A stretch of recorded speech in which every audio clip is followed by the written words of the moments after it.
RMC, le week-end des experts, 7h-10h, votre auto, François Sorel, Jean-Luc Moreau. L'automobile, c'est tous les dimanches sur RMC, 7h, 10h, 3 heures d'auto avec vos questions, l'actualité dans le domaine de l'automobile, mais bien sûr l'essai de la semaine et un maximum de conseils pour profiter encore plus de votre véhicule. C'est tous les dimanches, donc notez-le, 7h, 10h avec Jean-Luc Moreau, notre spécialiste. Jean-Luc, pour cette troisième et dernière partie, nous allons on va parler d'un sujet toutes ces offres qu'il y a aujourd'hui quand on veut acheter un véhicule. Un sujet que je vous promets déjà depuis plusieurs années. Ça fait plusieurs années que je dis on fera un sujet, une émission dédiée, on parlera de location longue durée, location avec option d'achat. C'est un sujet longue durée finalement. C'est exactement ça et c'est vrai que ça se développe de plus en plus. Alors pour en parler avec nous, on a François-Xavier Castille qui est président du syndicat national des loueurs de véhicules en longue durée, mais aussi directeur général d'Arval. On va expliquer ce que c'est qu'Arval pour les gens qui connaissent pas forcément. Et on a aussi Nikos. Alors là vous allez le dire, tiens. Attendez, qu'est-ce Nikos, que vous voulez que je fasse voilà. encore comme bêtise? Voilà. Pourquoi vous me faites ça? C'est parce que parce que ça me fait rigoler, c'est pour ça. Non, mais c'est pas pour gentil. me moquer de vous. Non, mais je trouve que c'est pas gentil. C'est pas gentil. Nikos, alors attendez, je vais y arriver. Nikos Steinkreitzer. Non, Steinkreitzer. Ah bah voilà. oui. Ouais. Directeur Nikos, de l'expérience client chez Ça vous embête pas si on vous appelle Nikos? Non, mais ça m'embête pas. C'était juste pour que Jean-Luc puisse briller. Ah voilà, c'est ça. Mais voilà. vous savez, il aime bien ça. Il aime bien briller en société. Il m'avait prévenu. C'est la seule façon que j'ai. Bon, François-Xavier Castille, en tant que président du syndicat national des loueurs de véhicules en longue durée, ça représente quoi aujourd'hui en France, la location longue durée? Alors c'est pas très connu, mais la location longue durée en France, c'est plus de 550 000 voitures vendues en location longue durée par an. Et donc j'ai coutume de dire, c'est entre une voiture sur 4 et une voiture sur 5 en France est vendue en location longue durée. Et ça progresse chaque année. C'est quoi? C'est une progression, un chiffre, 2 chiffres en pourcentage? Ça a été longtemps des progressions de 2 chiffres et aujourd'hui, en vente, ça dépend les années, il y a des renouvellements, c'est un peu technique, mais ça progresse. Notre flotte, notre encours, un nombre de voitures qu'on gère progresse environ en ce moment de 5% par an. D'accord. Alors Arval, là cette fois votre deuxième casquette, c'est combien de voitures en location longue durée auprès des entreprises et aussi des particuliers? Alors Arval dans le monde c'est 1 080 000 voitures. Arval France, on est plus modeste, c'est 300 000. On vient de passer les 300 000 la semaine dernière. On a fait une belle fête pour ça. Et c'est aujourd'hui 92%, 93% en entreprise et le reste c'est ou les professionnels ou les particuliers qui depuis quelques mois arrivent très vite dans la location longue durée. Alors on comprend l'intérêt des professionnels parce que à partir du moment où ils ont une location longue durée, c'est des frais qui défalquent chaque mois. Mais pour les particuliers, qu'est-ce qui les intéresse dans la location longue durée? La simplicité. Vous choisissez votre voiture, c'est n'importe quelle voiture, n'importe quelle marque, etc. Vous la louez sur une durée, entre 3 et 6 ans, loyer fixe, aucun risque. C'est le loueur qui prend tous les risques sur l'entretien, sur l'assurance, etc. et sur la valeur de reprise, qui est vraiment le plus gros risque lorsqu'on achète une voiture. Et il change sa voiture régulièrement, la dernière, la plus propre, la plus moderne, etc., etc. Ah oui, alors Nikos, vous êtes sur... principalement, vous adressez aux particuliers, pour le coup, là. Typiquement, la clientèle, aujourd'hui, de la location longue durée, c'est qui? Alors, nous, déjà, ça fait 2 ans qu'on est experts de la location longue durée puisqu'on le propose sur toutes nos offres. On a 1600 véhicules en permanence qui sont proposés sur 20 marques et toutes sont éligibles à la location longue durée. Donc vous êtes mandataire, faut préciser quand même. Nous sommes mandataires. Nous avons l'originalité d'avoir inventé la concession digitale, c'est-à-dire le fait de simplifier l'achat automobile et de pouvoir aller, par exemple, dans un centre commercial, acheter sa voiture. On en avait parlé il y a 1 an sur ce plateau.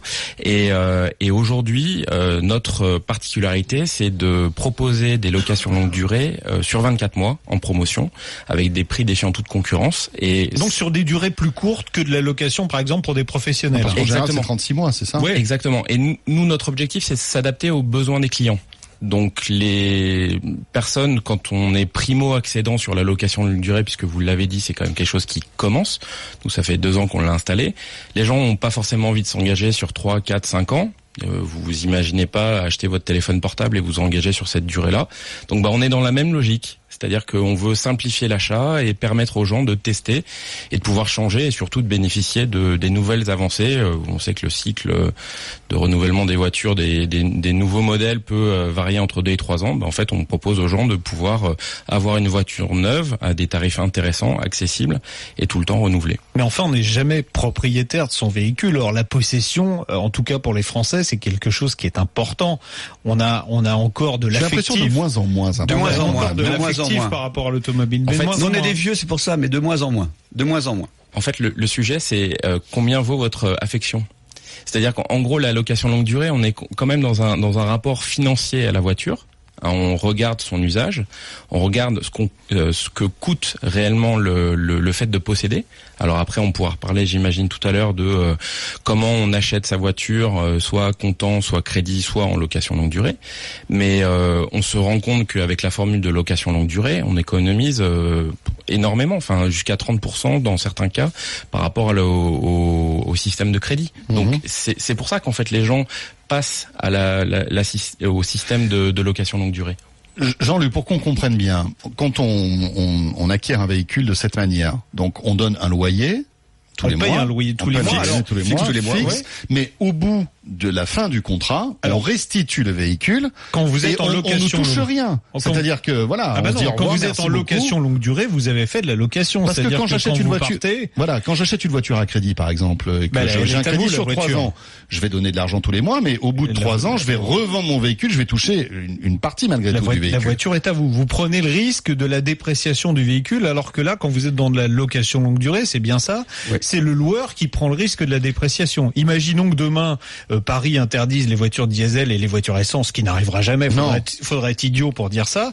Ça veut dire que le prix des voitures va baisser d'un coup. Et là, c'est vous qui devriez supporter, c'est le loueur longue durée qui supportera la décote. Exactement. Tous les risques sont externalisés chez le loueur et le client n'a pas de premier loyer, etc. Et donc effectivement, il a un loyer fixe et au bout de 3, 4, 5 ans, il rend son véhicule et il part sur un nouveau véhicule. Voilà. On revient dans un instant, messieurs, avec un auditeur qui a une bonne question. Oui, parce que ça vous est arrivé, François. Oui, visiblement, quand on restitue un véhicule comme ça, il faut qu'il soit nickel. Parce qu'autrement, si par exemple on a pris un impact, je sais pas moi, sur la carrosserie, etc., il faut qu'on paye. Et c'est ce que va nous expliquer Franck dans un instant. N'hésitez pas, 3216, auto@rmc.fr ou via Direct Studio. RMC jusqu'à 10h, votre auto, François Sorel, Jean-Luc Moreau. Voilà, pratiquement 9h30. Location avec option d'achat LDD, c'est comme ça ou LLD? LLD, voilà. Ça, location longue durée, c'est LDD. Et location avec option d'achat, c'est LOA. Voilà. Avec option d'achat, à la fin, comme on a bien compris, une option d'achat, on rend la voiture ou on l'achète. À un prix, évidemment, qui est pas le prix du neuf du départ. Alors, on va évoquer maintenant le sujet qui fâche en général avec ces systèmes-là, c'est que quand on restitue le véhicule, il faut qu'il soit nickel chrome. Autrement, on paye des réparations qui sont assez chères. Franck est avec nous au 3216. Bonjour Franck. Bonjour. Bienvenue, on vous écoute. Franck. Oui, alors j'étais plus ou moins intéressé par du moins j'envisageais éventuellement cette option de LLT pour ma compagne qui fait peu de kilomètres. Et puis en parcourant les forums, je me suis aperçu qu'effectivement il y avait ce problème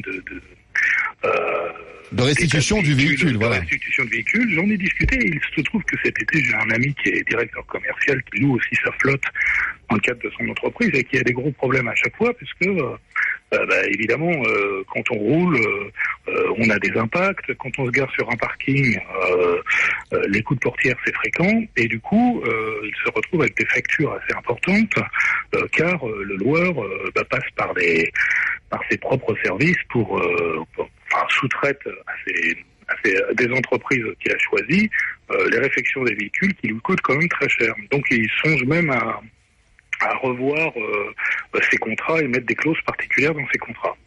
Donc c'est ça qui effectivement est assez inquiétant.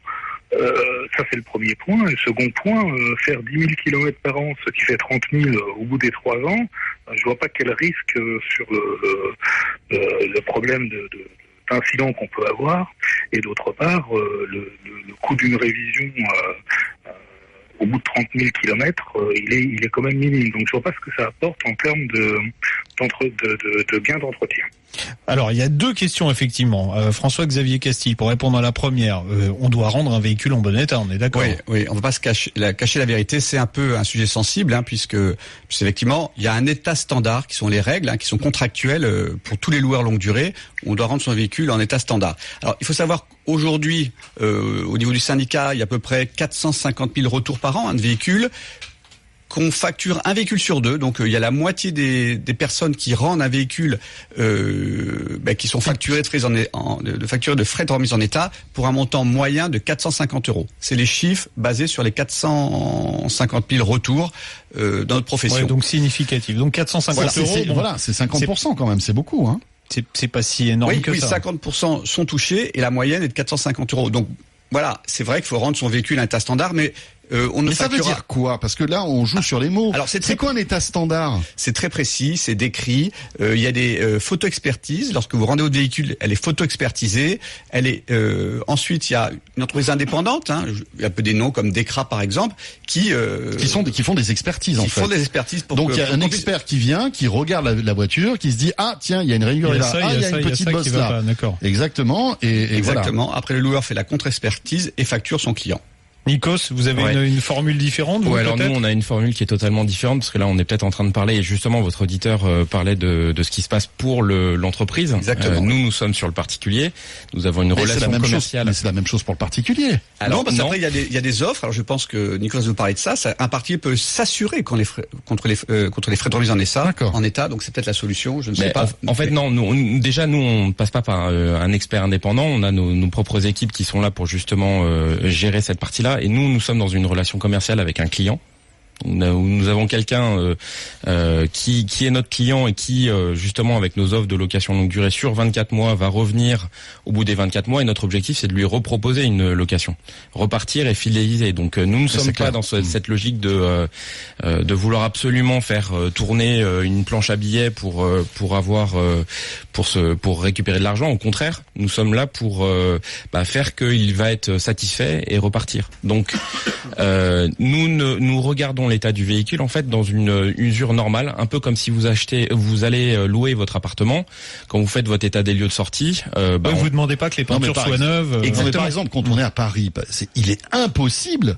Impossible de pas avoir des rayures sur le pare-choc, par exemple, en 3 ans. C'est pas possible. Mais donc déjà, on est sur des cycles à plutôt 2 ans. Et deuxièmement, ce type de petits détails n'est absolument pas systématiquement facturé parce que en gros on estime qu'il y a une usure normale au bout de 2 ans. En gros, vous ne le facturez pas si on reprend une voiture chez vous, mais si on s'en va et qu'on vous dit merci beaucoup, Monsieur Nikos. Là, vous allez dire, attendez, là, il faut non, parce que nous basons notre politique commerciale justement sur le bouche à oreille et que nous n'avons aucun intérêt à vouloir sanctionner quelqu'un qui ne reprendrait pas un véhicule chez nous. Donc l'objectif c'est pas ça. Et en plus, dernière particularité chez Carson, nous n'avons pas d'activité VO comme les concessionnaires peuvent avoir avec un atelier. Nous n'avons pas à faire tourner véhicule d'occasion. Nous n'avons pas à faire tourner un atelier. Donc nous ne sommes pas dans cette économie-là. Ouais. Donc notre objectif, c'est de faire de la satisfaction client. Oui, parce que quand on parle de 450 € sur la moitié des clients, sachant que chez les loueurs longue durée en général, 30% des véhicules sont des VU, par exemple, dans le BTP, dans le service, véhicule utilitaire. Véhicule utilitaire. Donc c'est vous dire. Parce que ma mère, écoute, elle va rien comprendre. Quoi. Entre VO, VU. Si vous avez un véhicule qui est à peu près bien entretenu, vous n'aurez pratiquement aucun frais de remise en état. Et si je dépasse le kilométrage qui était prévu dans mon contrat, ça me coûte combien? Parce que on sait jamais exactement combien on va pouvoir rouler. Je peux très bien avoir un boulot, changer de travail et faire d'un coup plus de kilomètres. Il faut que je rende ma voiture, il faut que je fasse quoi? Alors déjà à la base, ça se renégocie ou ça se renégocie à tout moment. Un contrat en moyenne, parce qu'un contrat de location longue durée chez loueur longue durée, c'est en moyenne 40 mois, 100 000 kilomètres. Et durant ces 40 mois, les loyers, le contrat est revu 2 fois. D'accord. Voilà. Donc ça, encore une fois, c'est pour les entreprises. Chez Carson, c'est 24 mois. Donc a priori, en fait, dans notre parcours de vente, nous avons une phase de découverte importante puisque nous sommes là pour écouter les besoins du client et lui proposer une offre qui va lui correspondre. Donc en termes de personnalisation de l'offre, nous avons des packs kilométriques qui peuvent s'adapter à la consommation des gens. On commence à 10 000 kilomètres, mais après on peut monter jusqu'à 20 000, 25 000 en fonction de ce que vont nous déclarer les clients. Et après, de toute façon, à la hausse comme à la baisse, au cours du contrat, On peut l'ajuster. Ils peuvent ajuster les différentes choix qu'ils ont fait. On peut prendre des exemples concrets, peut-être pour voir un petit peu combien ça coûte pour que les gens comprennent exactement. Alors, vous allez comprendre pourquoi maintenant on a 50% de gens qui viennent à nous sur de la location longue durée.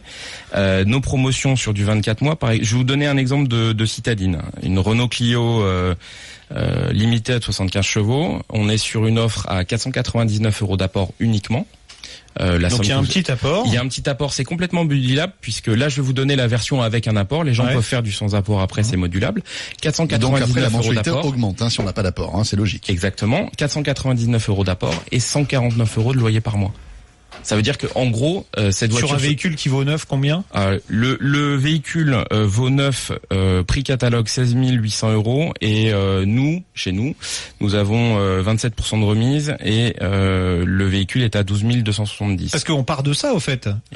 Quand vous calculez un loyer, vous calculez pas sur le prix catalogue, vous calculez sur le prix que vous le payez vous. Et c'est l'avantage de travailler avec un loueur. Exactement. Mais si les gens veulent aller voir le prix d'un loyer sur toutes les voitures, puisqu'on est des loueurs multimarques, qu'ils aillent sur le site du Syndicat national des loueurs de véhicules et ils verront bien le nom des entreprises. Et beaucoup d'entreprises ont des webs et sur le web, ils peuvent faire des exercices, choisir une voiture, une durée, une kilométrage et ils auront des loyers qui sortiront. Des simulations.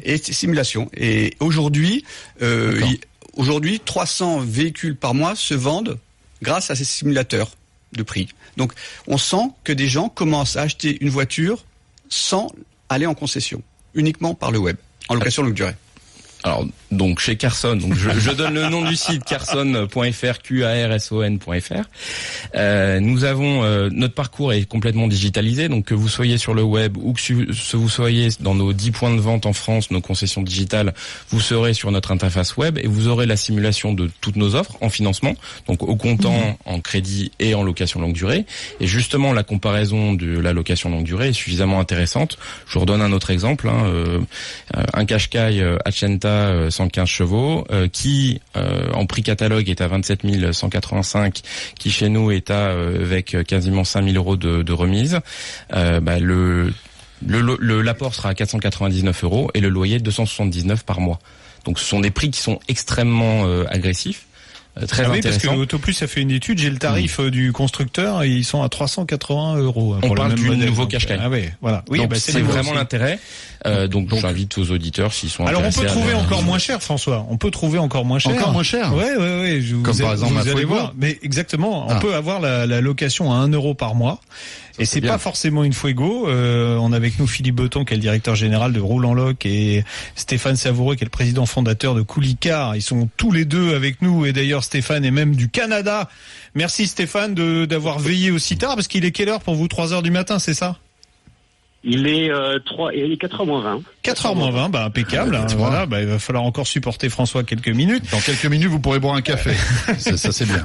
Donc Philippe Beton, expliquez-nous là, parce que j'ai commencé par la fin en disant la voiture à 1 €, mais c'est quoi l'idée? C'est de sous-louer un véhicule en location longue durée, c'est ça? Oui, bonjour messieurs. Alors pour moi, Haute-Savoie, il est 10h moins 20. Chez vous, il est pas chez nous. Il n'y a pas de décalage horaire en Savoie. Il n'y a pas de décalage horaire. Bonjour Philippe. Oui, bonjour. L'idée de la voiture à 1 € est née en fait d'un partenariat construit entre Roule en Loc et Coulicar. Alors Roule en Loc, ils font de la location entre particuliers. Hein. Alors nous, non. Coulicar, ils font de la location entre particuliers, pardon. Roule en Loc est un acteur traditionnel comme Carson, comme Arval, sauf qu'Arval est un peu plus orienté B2B. Salut François Xavier. Salut Philippe. Et Carson, on est sur les mêmes tranches de métier, sauf que nous, on travaille sur une base du marketplace où on affiche 5000 voitures en permanence en stock. Et à partir de là, on propose une location et on est en full digital, c'est-à-dire que le client va aller sur le site Roule en Loc, va consulter la voiture, il va être suivi par un call center qui va l'aider derrière et qui va mettre en place une location avec lui sur toutes les catégories, mais on est un peu dans la rhétorique de ce que vous venez de dire. À partir de là, avec le Coulicar, et après je laisserai s'exprimer Stéphane, mon collègue Stéphane, on a décidé de monter un partenariat qui consiste en fait à louer une voiture à un client, et ce client peut mettre à disposition à travers Coulicar et tout le développement qu'a fait Coulicar la voiture à des sous-locataires, et ce crédit de sous-location va venir cagnotter la location du premier usager. et va déduire son loyer et on peut descendre crescendo jusqu'à 1 euro, mais déjà considérablement réduire. C'est-à-dire on peut pas gagner d'argent. Je vais sous-louer ma voiture. Vous sous-louez votre voiture, mais on peut pas gagner d'argent, bien évidemment. La loi l'autorise pas, mais on ne paye que 1 euro et s'il vous reste du crédit, c'est reporté. C'est comme ça que ça fonctionne. C'est exactement comme ça que ça fonctionne. C'est-à-dire que pour des raisons fiscales, on ne veut pas que ça devienne un business et que les gens prennent des voitures, gagnent de l'argent avec des voitures. À partir de là, ils louent leur voiture. Et on peut jusqu'à 1 euro dans le cadre d'un partage. C'est une économie collaborative. Déjà, le premier locataire, je rebondis sur ce que disait tout à l'heure vos intervenants. Quand on est dans la location, on est sur un phénomène, j'allais dire, de valeur d'usage et non pas d'acquisition de matériel. Donc, on est dans une philosophie collaborative, valeur d'usage. À partir de là, on a une voiture en location qui n'est pas son bien. On sait qu'une voiture est utilisée en général 17% de son temps. Donc, quand la voiture est disponible, on la met sur une application. L'application donne la plage horaire de disponibilité de la voiture. Et la personne qui a besoin d'une voiture et qui a une utilisation, elle, encore plus éphémère, peut se connecter sur le site de Coulicar. Et à partir de là, Stéphane va vous expliquer peut prendre une voiture dans un environnement proche avec un système R&D qu'ils ont développé. Philippe, on a bien compris le principe. Maintenant, on va voir combien de jours ou de semaines il faut que je la loue pour que ça me revienne à 1 euro. Parce que c'est ça le truc. Et quels sont les gens qui louent les voitures? Faut être quand même c'est pas n'importe qui peut louer ce genre de véhicule. Et comment on accède à ce véhicule? Si par exemple, elle est dans mon parking privé, il faut que je donne le bip, il faut que je donne les clés, voilà, tous ces trucs-là. C'est bien, mais après, il faut rentrer dans les détails. Et on en parle dans un instant. C'est RMC, c'est le week-end des experts, 9h43. À tout de suite. RMC jusqu'à 10h, votre auto, François Sorel, Jean-Luc Moreau. Voilà, 10h moins le quart, c'était RMC, le week-end des experts loto. On évoque ce matin les locations avec option d'achat ou en longue durée. Ça peut être intéressant parce que finalement, pour un forfait mensuel, on a pratiquement tout compris et au bout d'un certain temps, par exemple 3 ans, c'est la plupart du temps. On peut changer de voiture pour en avoir de nouveau une neuve, mais la voiture ne vous appartient pas. Non, exactement. Alors on peut aussi diminuer, c'est ce qu'on voyait avec Roulant Loc et Coulicar, on peut aussi diminuer les mensualités en sous-louant la voiture quand elle n'est pas utilisée. Donc la question à Stéphane Savouret, président fondateur de Coulicar, c'est qui peut louer la voiture et comment vous organisez cette location ? Et combien de temps il faut que je la loue pour que je puisse ne payer qu'1 euro? Alors, en fait, déjà, je rebondis sur ce que disait Philippe. Une voiture, elle est en moyenne, elle est utilisée 17% du temps. Donc, déjà, ça laisse énormément de possibilités pour partager et louer sa voiture autour de soi. Il y a un potentiel énorme. Alors, Coulicar, nous, on est un service, effectivement, qui permet de louer sa voiture à des particuliers. Et sans contrainte et sans risque. Alors quand je dis sans contrainte, c'est parce qu'on installe dans les voitures un petit boîtier, une box, qui va permettre d'éliminer toutes les contraintes du partage de voitures. Et en particulier, la contrainte liée à l'échange de clés, la prise de rendez-vous pour l'échange de clés. Donc grâce à la box, la box, si vous voulez, va permettre de dématérialiser la clé de la voiture et notre locataire va pouvoir accéder à la voiture avec son smartphone ou avec un petit badge qui. D'accord. Donc vous lui envoyez un code sur le smartphone, il le tape et je sais pas comment ça se passe. C'est à travers l'application. En fait, au moment où il arrive devant la voiture, il y a sa clé électronique qui va apparaître.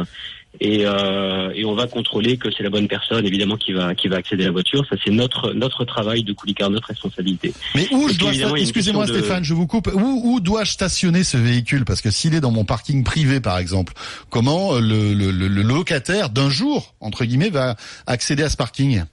Non, ça fonctionne évidemment avec des voitures qui sont accessibles sans qu'il y ait besoin d'avoir une clé pour un parking ou voilà. Mais c'est une grande majorité des voitures. En général, les voitures sont dans la rue, sont stationnées en parking dans la rue et elles sont au ça veut dire qu'il faut que je paye le stationnement dans la rue à ce moment-là? Oui, ou alors vous avez les gens, nos propriétaires ont en général un stationnement résidentiel ou alors un stationnement privé dans une résidence, mais qui est accessible. L'important, c'est que le stationnement soit accessible. D'accord. Et donc ensuite, après, il y a une question de risque. Et donc, ce qu'il faut savoir, c'est que les locations sur Coulicar sont totalement assurées par un contrat qui se substitue au contrat du propriétaire de voiture pendant la durée de la location. Donc, du début de la location à la fin de la location déclenchée par la box, c'est notre assureur Maïf qui prend la responsabilité de la voiture. D'accord. Et qui protège, du coup, le bonus du propriétaire de la voiture. Bon, il faut bien évidemment, au moment où le propriétaire récupère son véhicule, qu'il fasse un tour de l'auto pour savoir s'il y a quelque chose qui est abîmé ou pas. Bien entendu, il y a une procédure d'état des lieux et d'inspection du véhicule au départ et au retour, et à la restitution. Stéphane, pour que ça me revienne à 1 euro par mois, il faut que je la loue combien de temps durant ce mois? Écoutez, le panier moyen une location typique sur Coulicar, c'est à peu près 150 euros, on va simplifier. Sur les 150 euros, il y a 70% du montant qui revient au propriétaire.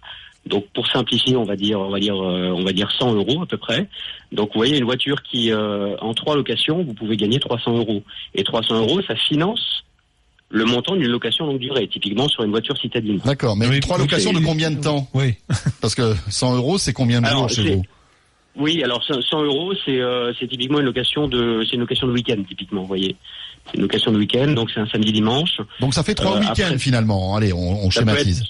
Ça peut être 3 week-ends, et sinon ça peut être, puisque grâce à la box, il y a des gens qui louent leur voiture pour quelques heures. D'accord. Donc, puisqu'il n'y a pas les contraintes, et une location de quelques heures, c'est 25-30 euros.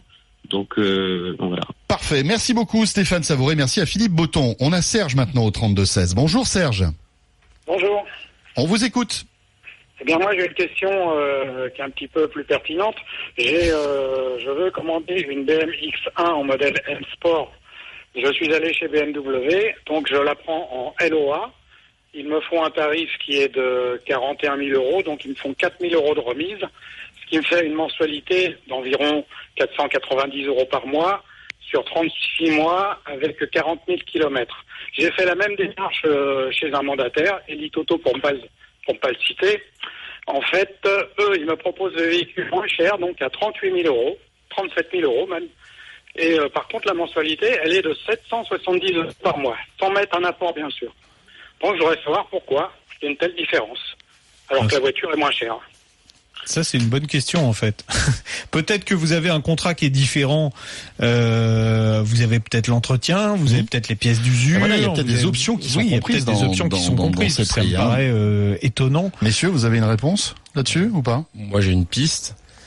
C'est bien la piste. Je pense que ça peut être l'explication, ce sont les frais financiers. Oui, c'est-à-dire qu'après, voilà, il y a certaines BMW est peut-être plus pertinent sur les frais financiers qui vont être associés à cette LOA que le concurrent, Elite Auto. Ouais, on va pas trop rentrer dans les détails là parce que c'est assez technique. Mais c'est vrai que ça fait des gros écarts de prix quand même. Ça fait des gros écarts. Alors, il y a quand même une question. Comme vous êtes très près des entreprises et aussi des particuliers, est-ce que, on sait que les entreprises roulent majoritairement diesel, est-ce que la location longue durée peut petit à petit inverser la tendance vers des véhicules plus propres? Oui, effectivement, il y a eu beaucoup d'effets d'annonce, bon ou pas, je vais pas les juger, mais il faut aller dans le sens de l'histoire. Et l'histoire, c'est qu'on passe de plus en plus en véhicules essence, thermique, électrique. Et donc, c'est un des rôles des loueurs longue durée, c'est de former ses clients, de conseiller ses clients pour cette bascule énergétique. Et c'est vraiment un travail quotidien des commerciaux de toutes nos entreprises, c'est de proposer aux clients des véhicules alternatifs, mais je dirais même aussi des offres alternatives. Oui, parce qu'avec un véhicule électrique, par exemple, on inclut la location de la batterie, on inclut tout dans le loyer. Exactement, mais ça peut être aussi, il faut savoir que les loueurs longue durée, on crée l'autopartage, on crée le covoiturage, on des filiales de covoiturage, des filiales de location moyenne durée, des formations à l'éco-conduite, enfin, toutes ces formules, toutes ces offres vont aider le parc français roulant à être plus vert. Et donc c'est important, c'est le rôle du loueur longue durée. Et je crois qu'il ne faut pas l'oublier. Outre que louer, financer des véhicules, il faut aussi s'occuper de la modification, renouvellement du parc, transfert énergétique vers des véhicules plus propres. Messieurs, merci beaucoup. Merci beaucoup. Voilà, on a appris pas mal de choses concernant la location avec option d'achat et la alors location je sais longue pas durée. Combien vont être les mensualités pour les véhicules dont on va parler maintenant, mais à mon avis, ça va poser la question à David piquer les Noguera. yeux un peu. Hein. Bonjour David. Bonjour. Qui a sorti la Platinum Card pour les voitures connectées de luxe, puisque je vous rappelle que sur RMC, en collaboration avec 01net, on vous fait vivre chaque semaine le prix de la voiture connectée. Et cette semaine, après nous être intéressés la semaine dernière au prix de la voiture connectée de l'année, hein, qui est vraiment, on va dire, le flagship. Là, il y aura un deuxième prix, c'est le prix de la voiture connectée luxe. Et oui. Et là, on compte pas, David. Hein. Non, on est dans le must. Là, on est vraiment dans des voitures qui vendent du rêve. Alors même si les autres sont quand même plutôt pas mal. Là, on est sur 3 modèles et effectivement du segment premium, luxe, bien occupé quand même par les Allemands, faut le dire. Ah oui, parce qu'il y a trois voitures allemandes. 3 voitures. C'est allemand ou allemand.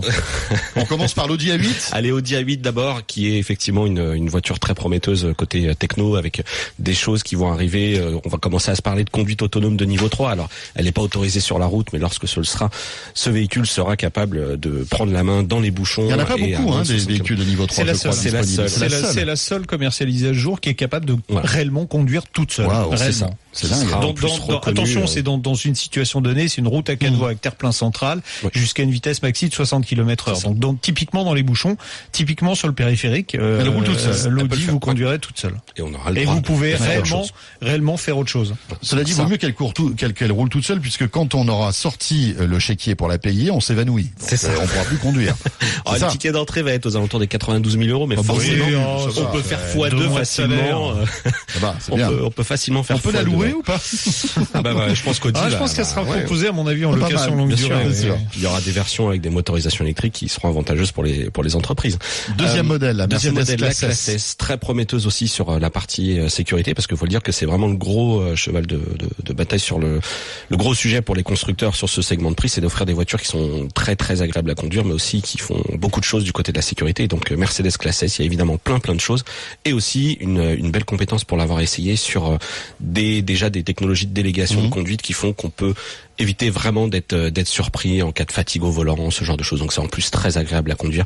Là encore, un prix qui démarre à 94 000. Pour Jean-Luc Moreau, le dimanche matin, quand il arrive à 7h, ça serait bien qu'il ait cette voiture pour éviter de s'endormir au volant. Je sais pas si Jean-Luc s'endort, mais je le note.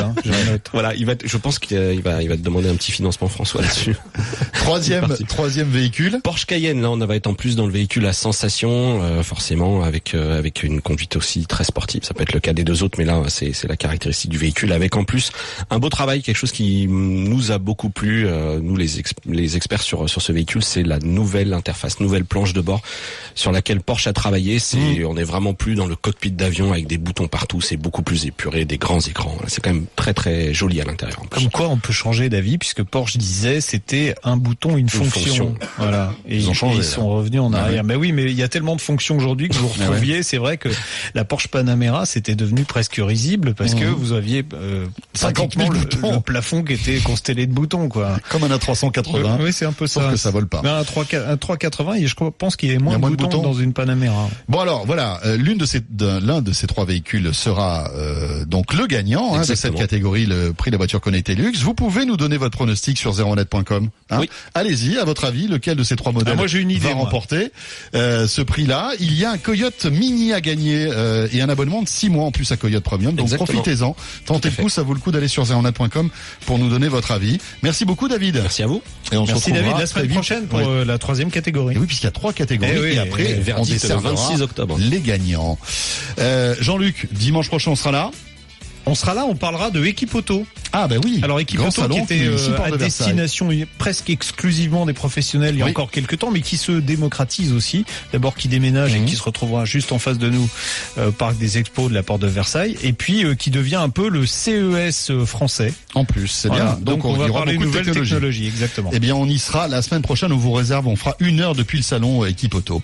Et dans un instant les GG du sport avec Sarah Pitkowski et Christophe Cessieux. Bonjour Sarah. Bonjour messieurs. Bonjour Sarah. Bonjour, vous allez bien? Magnifiquement bien. Vous vous êtes levé tôt, j'en suis sûr. Donc vous n'avez probablement pas suivi toute la 9e journée de la Ligue 1 hier soir. Ah non, ça c'est... Non, mais moi j'ai tout enregistré sur mon magnétoscope SVHS. Ah oui, avec la grosse cassette, bien évidemment. On va tout vous réexpliquer ce matin avec coach Courbis et Ali Benarbia. Et on va faire surtout un focus sur Rennes qui coule et qui n'en finit plus de couler, et de voir si Christian Gourcuff restera l'entraîneur du Stade Rennais dans les prochaines semaines. Les GG du sport dans un instant. Bon dimanche à vous toutes et à vous tous. C'était un vrai plaisir que de passer ce week-end à votre compagnie. Et on sera là, bien sûr, samedi et dimanche prochain. Portez-vous bien.